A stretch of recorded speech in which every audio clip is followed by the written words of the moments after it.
Welcome to cook book by Sandhya. ఈరోజు వీడియోలో కారం బూందీని 10 నిమిషాల్లో ఇంట్లో ఎలా తయారు చేసుకోవాలో చూద్దాం. ఇప్పుడు వీడియోలోకి వెళ్ళిపోదాం. ఒక బౌల్ తీసుకొని అందులో 1 కప్పు శనగపిండిని తీసుకొని అలాగే 2 స్పూన్ల బియ్యం పిండిని యాడ్ చేసుకొని ఇలా కొద్దిగా వాటర్ పోసుకుంటూ పిండిని కలుపుకోవాలి. పిండిని మరీ గట్టిగా కాకుండా అలా అని లూజ్గా కాకుండా ఈ విధంగా కలుపుకోవాలి. ఇప్పుడు ఒక ప్యాన్ తీసుకొని అందులో ఆయిల్ వేసుకొని ఆయిల్ బాగా హీట్ అయిన తర్వాత మాత్రమే బూందీ అనేది వేసుకోవాలి.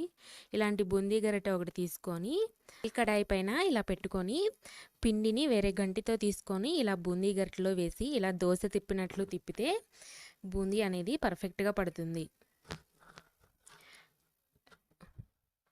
ఇప్పుడు లైట్ గోల్డ్ కలర్ వచ్చేంత వరకు వేయించుకొని బూందీని తీసి పక్కన పెట్టుకోవాలి. మరీ ఎర్రగా కాల్చకుండా బూందీని లైట్ కలర్లో ఉన్నప్పుడే తీసివేస్తే బయటికి తీసిన తర్వాత కలర్ అనేది మారుతుంది. అలాగే మిగిలిన పిండిని కూడా ఇలా బూందీలాగా వేసుకోవాలి. ఒక వాయి అయిపోయిన తర్వాత మరలా ఇంకోసారి వేసుకునేటప్పుడు ఒక 5 నిమిషాలు మరలా ఆయిల్ని హీట్ అవనివ్వాలి.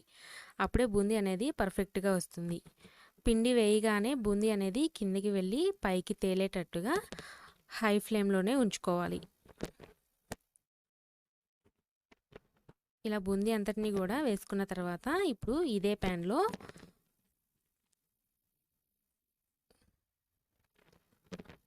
ఒక గుప్పెడు వేరుశనగ గుళ్ళుని వేయించుకోవాలి.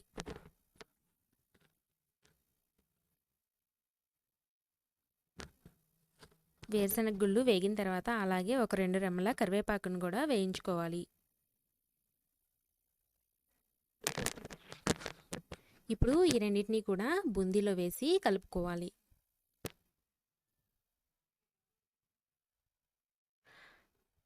అలాగే బూందీలో 1 స్పూన్ సాల్టు, 1 స్పూన్ కారము, 1 స్పూన్ ధనియాల పొడిని వేసుకోవాలి.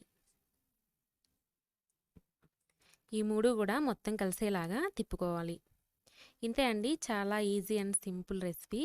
చూసారు కదా, బూందీ అనేది అంతా కూడా ఒకే షేప్లో ఉన్నాయి. మీరు కూడా వీడియోలో చెప్పినట్టు ఒకసారి ట్రై చేసి చూడండి. రెసిపీ కనుక మీకు నచ్చినట్లయితే వీడియోని లైక్ చేయండి, షేర్ చేయండి, కామెంట్ చేయండి. అలాగే ఫస్ట్ టైం ఎవరైనా ఛానల్ని కనుక చూస్తున్నట్లయితే ఛానల్ని సబ్స్క్రైబ్ చేసుకోండి. ఇలాంటి కొత్త రెసిపీస్ కోసం ఛానల్ని చూస్తూనే ఉండండి.